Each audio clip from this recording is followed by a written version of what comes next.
everybody. Welcome to the Minimalist Podcast, where we discuss what it means to live a meaningful life with less. My name is Joshua Fields Milburn. And I'm Ryan Nicodemus, and together, we're the Minimalists. We're here with Malabama. Hi, everybody. TK Coleman. It's a beautiful day. Oh, man, we've got a special guest for you. Julien Smith, the author of The Flinch, is joining us here in a moment. We've got the rest of our team here in the studio as well. And coming up today on this free public minimal episode, we're talking to a listener about the fear of letting go. We also have another listener who is perpetually dissatisfied with her career and has fear of career consumerism.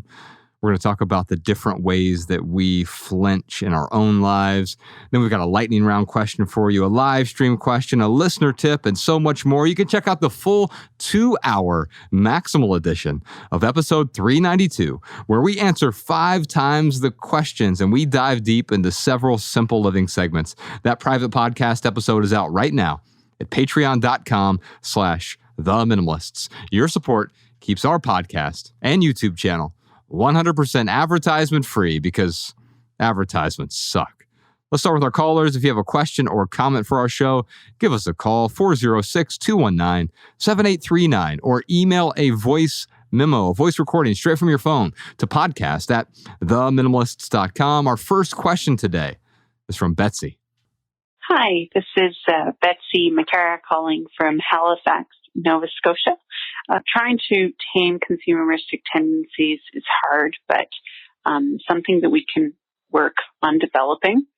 But what really is challenging for me is the idea of purging what is already present in our lives.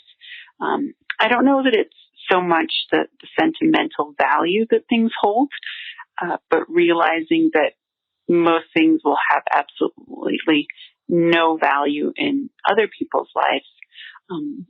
Like sorting through parents' basements and closets and finding knickknacks, old sporting trophies, tables, all this junk, basically.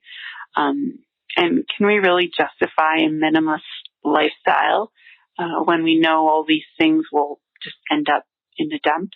Because they're made of materials that can be recycled or repurposed. But how do we justify freeing ourselves from all this extra weight of material stuff in our lives, which don't add any value, but basically just dumping them elsewhere to be someone else's problem? So joining us in the studio right now to help us answer this question and a bunch more questions is our good friend Julien Smith. He has a new book out. It's called The Flinch. And I say new because it's new in print, but this book came out like a decade ago.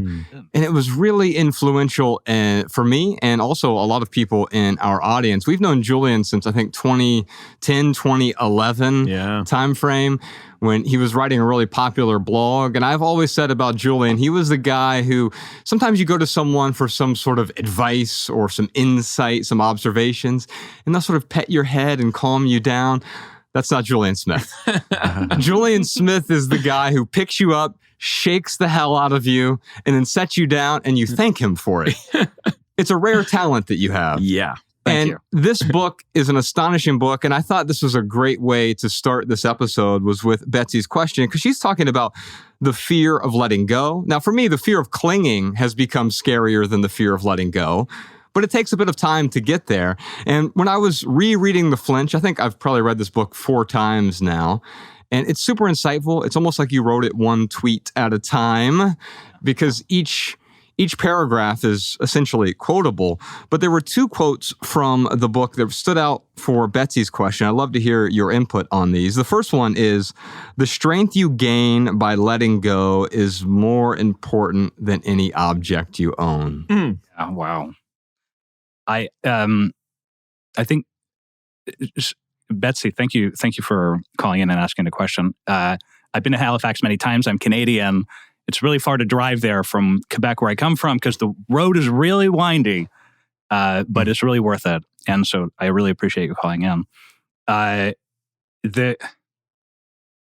It's strange because I feel what you feel, and I feel it in your voice when you're talking about it. And I can feel the worry that I think that I feel in your voice, I think I hear it, and the concern that someone might not appreciate something the way that you appreciate it. I'm not sure if I should answer the question practically or philosophically. Practically speaking, it's really easy, object after object. I learned this from my fiance to take a photo of anything that you might value, and then to discard the object, and then to be able to look at the photo the same way that you might look at the object. Right? That's like practical, like and a simple thing to do. Philosophically, to have so many different things and to have them be memories, and to be able to look at something and treasure the memory. So I could see why something like that would provoke someone to keep thing after thing after thing after thing. I can see that and I feel that, and it resonates a lot with me. I think to me, the way that I would think to answer this and the way that I would think to deal with it myself is I would look at this situation and I would say, well, it's the memory that's valuable. It's not really the object, strictly speaking. And the memory and that emotion, which is the emotion that you feel in your voice, and I could hear it, Betsy, when I'm listening to that message, that the actual memory and the actual emotion is actually in you and not in the thing. Right? Does that resonate with you? Yeah, absolutely. Yeah. We often say that our memories aren't in our things, they're inside us. And last week, we even took it a step further. We were talking about sometimes we cling to these memories that are actually cluttering the present moment for us in a way. I thought about another passage from the Flinch. And in that passage, you said, "You're dropped into a forest alone at night. Can you survive? Sure. Do you stop caring about your 401k? Definitely.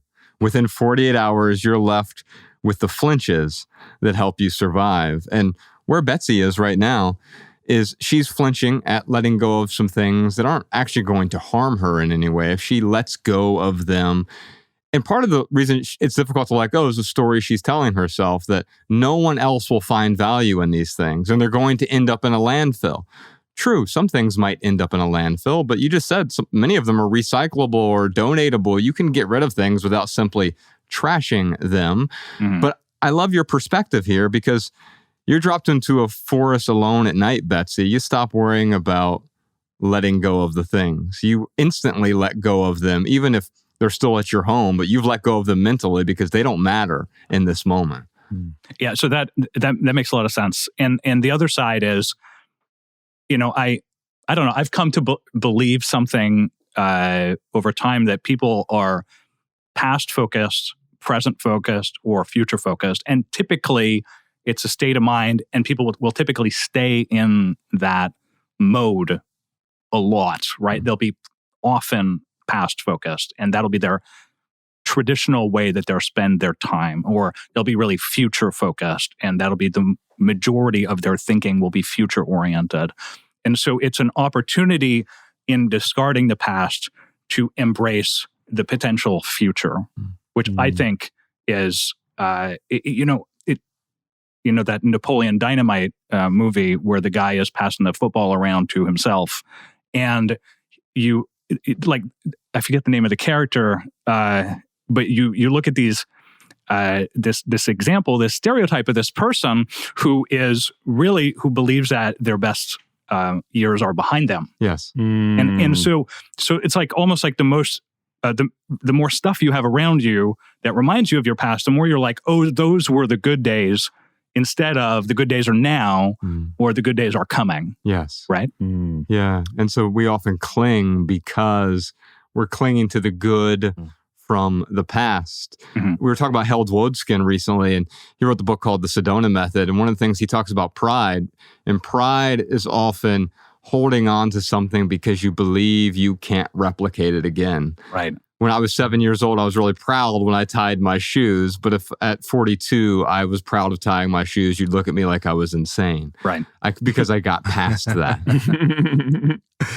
Yeah, it's interesting how sometimes we cling to things because we fear other people won't appreciate them like we did. But part of having an impact is you have to give up that right to define for other people how you're going to impact them. You give people a piece of yourself in the form of art, in the form of a story, in the form of insight. And then they take that and they say, oh, I'm going to use it to create this result that matters to me. And you don't know what that is. I think about the musician Seal, who said a fan came up to him one time and says, when you said this lyric, it changed my whole life. And he says, I couldn't tell her that I never wrote that lyric. She misheard it. But that's okay because she got what she needed out of it, right? Sometimes you put things out there and people take from it whatever they need and you got to let them run with it. So will people appreciate it like you? No, they're going to appreciate it very much unlike you. But that's part of the joy and possibility of life. You let something go, you put it out there, and then people do some magic with it and you say, whoa, I was able to be a part of that. Yeah. That's pretty cool. I love that you brought up Uncle Rico, Julien. That's amazing. From Napoleon Dynamite. Oh, right. Yeah.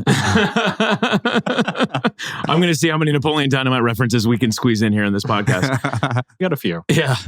Josh, I love that first quote that you talked about with quoting Julien's book there. I think I'm paraphrasing here, but it's what you gain from letting go of a thing is much more valuable than the thing you're letting go of. Yeah. So that willingness to let go, Betsy, that is a superpower. And if you can get past this fear, you are, like Julien says in his book, you're going to gain something so much more valuable than worrying about those trophies making it to the right home. Now, the one thing I will say is, like some stuff is going to end up in a landfill, and that sucks. But as soon as you buy something, as soon as you take something into your home, it's already done the damage to the environment. So there is a proper way to dispose of things, but them sitting there and decomposing in your house isn't any different than if you gave it to a Goodwill and then they ended up throwing it away or something like that. But I'm willing to bet, Betsy, that all of these things that you think, kind of what TK was saying, that you think people aren't going to get value from, they might get more value than what you're assuming. With the trophies thing specifically, I know there are like trophy companies out there where they will take old trophies and you can donate them and they will use them and repurpose them. Yeah. And there's a lot of different services that will repurpose things that you never really thought of. So it might take a little bit of work. It will take a lot of work.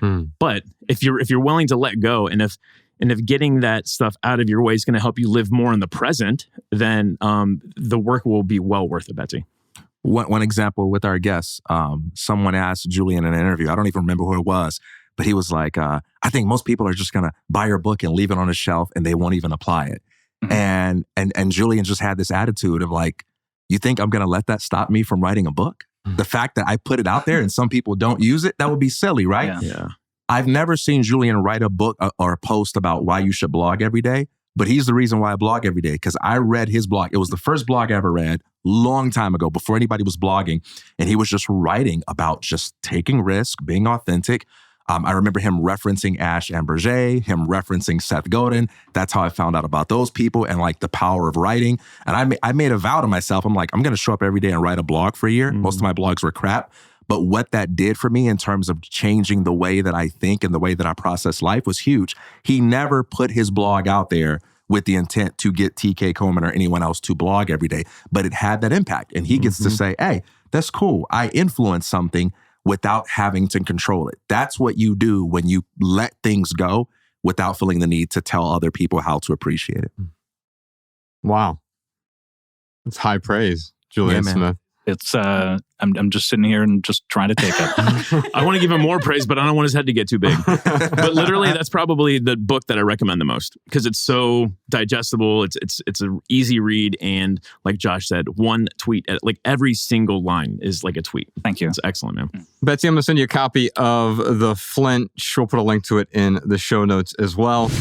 Ryan, what time is it? You know what time it is. It's time for the lightning round where we answer your questions from TikTok. Yes, indeed. You can follow The Minimalists on TikTok, Instagram, Facebook, and Twitter at The Minimalists. You can also follow Julien at Julien on Twitter. By the way, Julien Smith joined us on the private podcast for a bunch more questions. You're definitely going to want to tune in to that, patreon.com/The Minimalist. But now, during the lightning round, this is where we answer your questions with a short, shareable, less than 140 character response. We have 60 seconds to answer your questions. And we put those minimal maxims in the show notes so you can copy and share our pithy answers on social media if you'd like. You can find those show notes at theminimalists.com/podcast. Alabama, we got a question here from Decode Life. In practice, fear is difficult to eliminate. How do we handle the fears that come up in our day-to-day lives? Well, let's get 60 seconds on the clock for my good friend Ryan Nicodemus. Oh, you're going with the pithiest of all the pithy answers to go first, huh? Pithy Demus, we call him. Oh, that's so much better than the other nicknames I got in high school. All right, let's go. 60 seconds. My pithified answer is this. Courage does not exist without fear. So with this question, it's how do we handle the fears? How do we avoid the fears? I don't think we avoid fears. I think we hit them head on. I mean, obviously, we want to be cautious. We want to do what we can to minimize as much damage as possible. However, you cannot get rid of fears in life. And if you want to be a courageous person, you will have to hit those fears head on. That's spot on, man. Yeah. Nice. Facing the fear is what's important. It's not important to hide the fear or eliminate the fear, pretend the fear doesn't exist, That's right. but actually facing it. That's TK right. Coleman, we got 60 seconds for you. What do you got for All us? right, man, let me actually take 60 seconds, which has already started. You don't have to be fearless in order to fear less. The way to overcome fear isn't by trying to dupe yourself into believing that you need to become some emotionally detached automaton. The way you deal with fear is by being present to it, allowing that fear to be your teacher, naming it, calling it out for what it is, and then asking yourself, what must I do in spite of the fear? And then taking what you must do and breaking it down, boiling it down until you can start so small that it's easy to muster the courage to start, because you don't need the courage to finish. You just need the courage to get going. And once you get going, the momentum will take you where you need to be. Your feelings are not there to be overcome. They're there to be engaged with consciousness, with compassion, and with clarity. And when you do that, you're free, whether you feel fear from time to time or not. I like to append that because I think that is spot on. But I want to help Decode Life understand something that I have finally begun to understand about fear myself. And it is this. Every fear is a byproduct of expectations. There are two types of fears. There are the rational fears that point us toward danger. If I do that, I'm going to get hurt. I'm going to get mangled. I'm going to get trampled. I'm going to end my life. And that's not what I want. That fear is rational. Okay, pay attention to that fear because it points toward danger. Unfortunately, most of our fears point us in this other direction. They make us afraid to take any action at all. I'm afraid of being embarrassed. I'm afraid of what other people might think of me. I'm afraid of offending someone with something that I think is right. And when we experience that kind of fear and we shut down, when we flinch from that kind of fear, it prevents us from moving forward at all. And so one fear points us toward danger. Yeah, that's useful. The other fear, it's clutter. It's just in the way. Let's check in with our Patreon live stream here in a moment, but real quick, first for right here, right now, here's one thing that's going on in the life of the minimalist. We announced this last week, but I can't wait to share it with you. I'd love to hear Ryan and TK pontificate about it a bit as well. But the first time in almost 13 years, we're launching our own course. We've never taken the time to do this, and my God, how much time did we spend on this? We've been working on it since last year, by the way, and we're finally ready with it. We've spent hundreds of man hours and woman hours, Alabama. Thank you. Hundreds of hours filming the course, writing the course, trying to configure the course, reworking the course, refilming the course. There's a lot of refilming of the course. Oh, man. Because we wanted to get it right. We wanted to add value, create something that stood the test of time. It's called Simplify Everything, and it launches on May 29th. It's 5 weeks. Now, it's 72 hours only you can sign up for. So make sure you're on the mailing list over there at simplifyeverything.xyz, not .com, simplifyeverything.xyz. It's 5 weeks. It's 17 video lessons. In each lesson, we tackle 3 different clutter problem areas.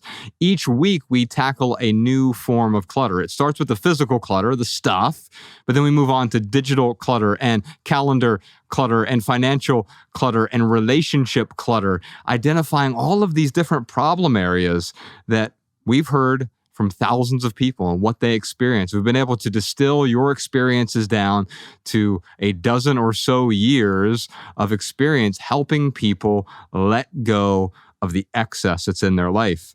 There's 135 different decluttering solutions throughout this course, a 30-page workbook, student forums, and much, much more to help you let go. But what was your experience of filming the course, preparing for the course, and helping people understand that clutter goes way beyond the stuff? Yeah, for me, it was a very symbolic experience because it represents what I consider to be the dawning of a new era in minimalism. I think you guys have been laying the foundation for the past 12 years, and you've talked about it, you've mentioned it on a number of different occasions, but I think the philosophy has evolved and people are really ripe and ready for it, for an understanding of minimalism that says this is not just a philosophy of design. This is not just about the colors that you wear. This is not just about the amount of things that you own. It's about simplicity in every area of life. It's about clearing away all the clutter, regardless of the labels and categories we apply to it. And so for us to really unpack that in a dedicated way, not just an episode, not just a riff here or there, I thought that was really exciting. And I just can't wait to see what this course does for people and the feedback that we start getting from people. And we're not just going to give you the ABCs of simplicity. We're going to give you the XYZs because we're going to help you get some closure in areas of your life that have been previously unsettled at simplifyeverything.xyz. Get out of here. Man, I mean, as far as listeners, readers, audience goes, I'm really excited because I think we've done a really good job of kind of touching on these different areas in a way that really anyone can find value in. And I'm really excited to see if people find value in it the way that I think they're going to find value in it. Because honestly, if this goes well, I would love to do more of these. Mm-hmm. Like it's an amazing experience. I loved working on this project with you gentlemen. I did learn that TK is the Kobe Bryant of pontification. I mean, like we showed up the first day to film. So just to give you a little backstory, we show up the first day to film and I'm looking at all the things that we're going to talk about. And as I'm looking at it and preparing for it, I'm like, oh yeah, I talk about this all the time, talk about that all the time, talk about this all the time. Not going to be a problem. So I didn't really prepare too much because I felt like I've been preparing for the last 12 years to film this course. Talking to you, Josh, is so much different than talking to a camera. Like looking at the camera, like instantly my heart starts to rate starts to go up like 50%. So yeah, it was a little bit of a learning curve.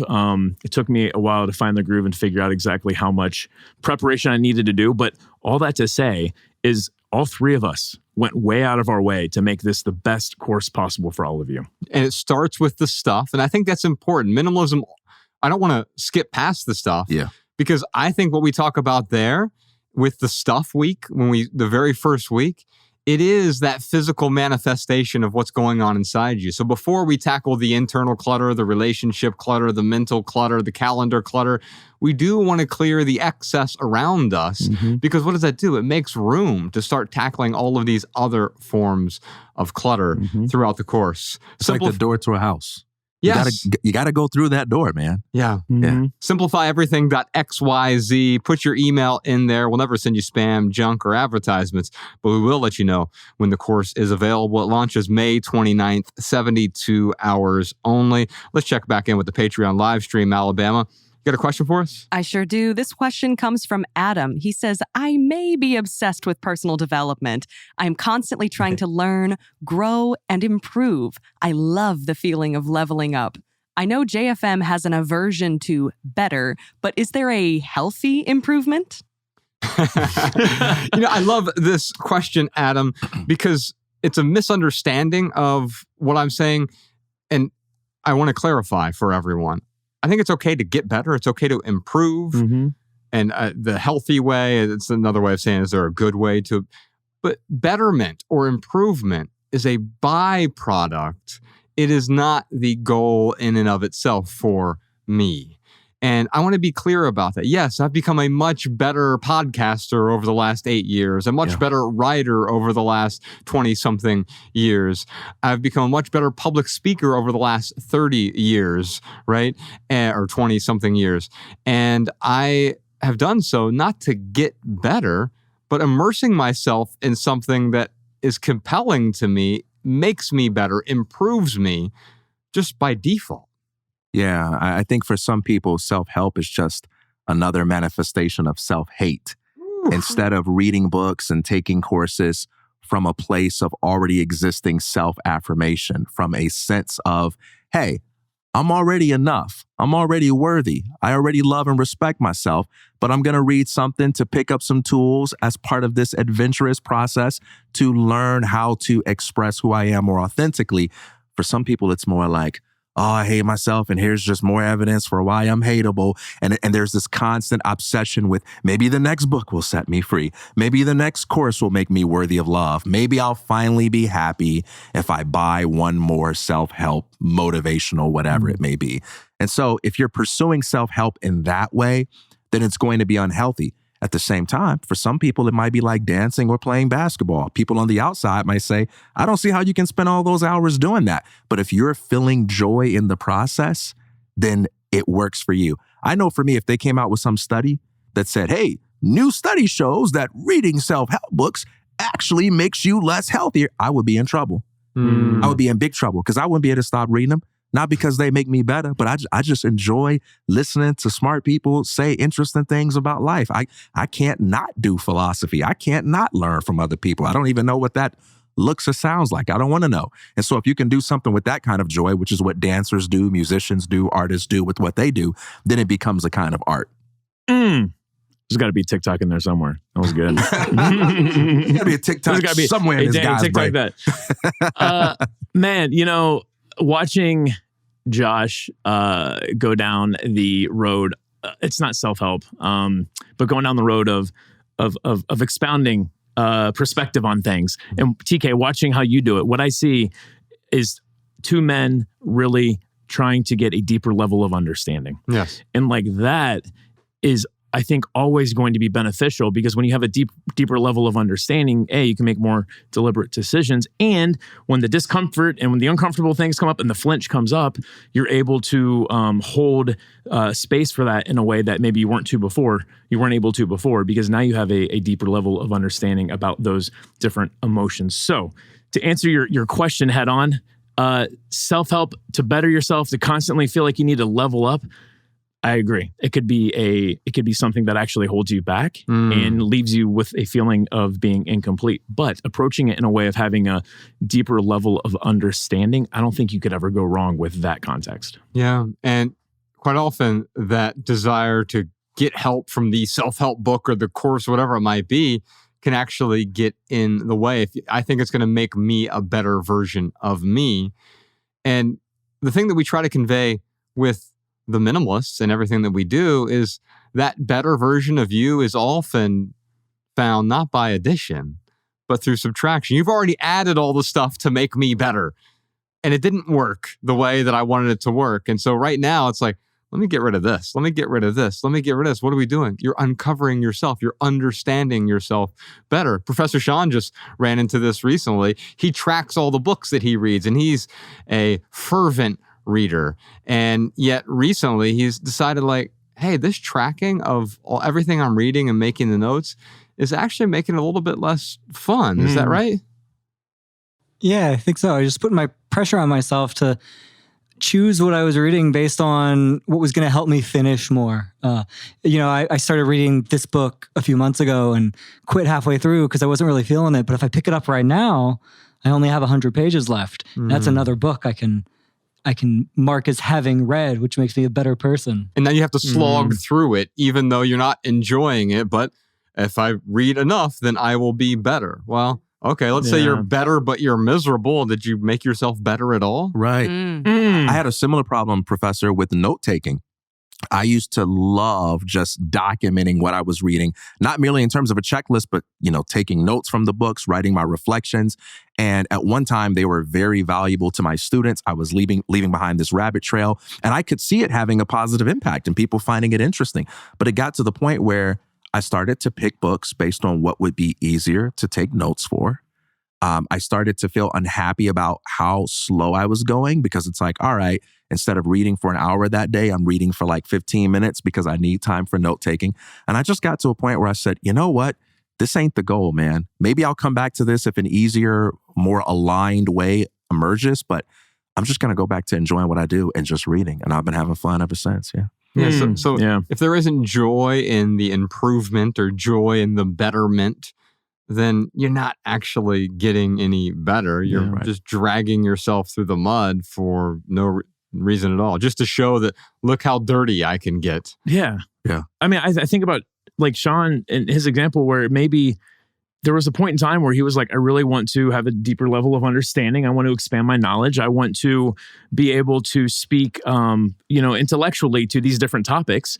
So that was his goal, and keeping track of all the books helped him get there. But now we can see how smart Professor Sean is with or without his list. Yeah. And he's at that point where like that list doesn't serve him anymore. So kudos to you, man, for recognizing that. That's awesome. Yeah, Right. Bravo.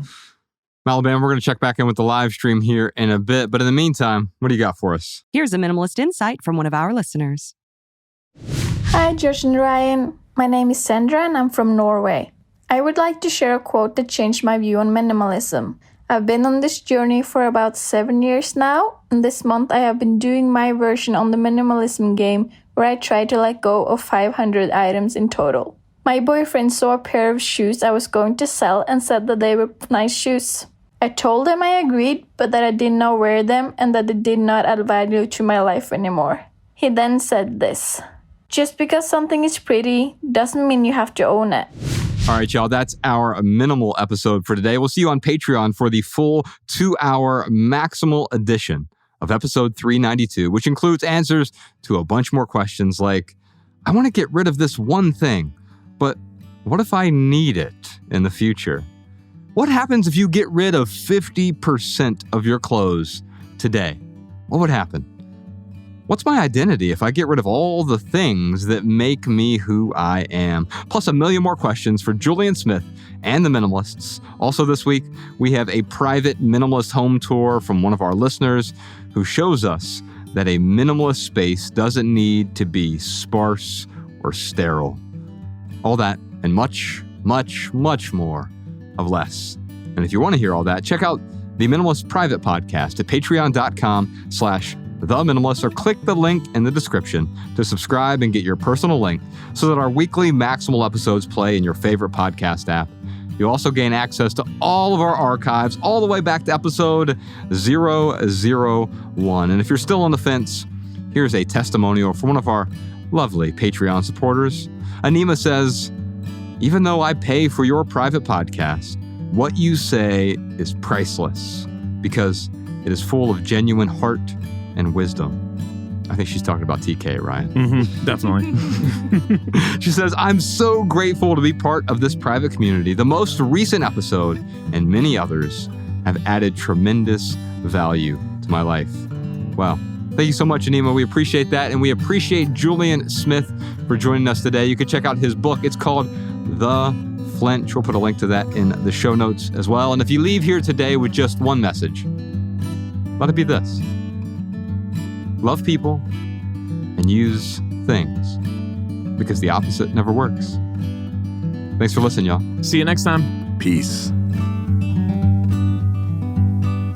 Every little thing you think that you need, every little thing you think that you need, every little thing that's just feeding your greed. Oh, I bet that you'll be fine without it.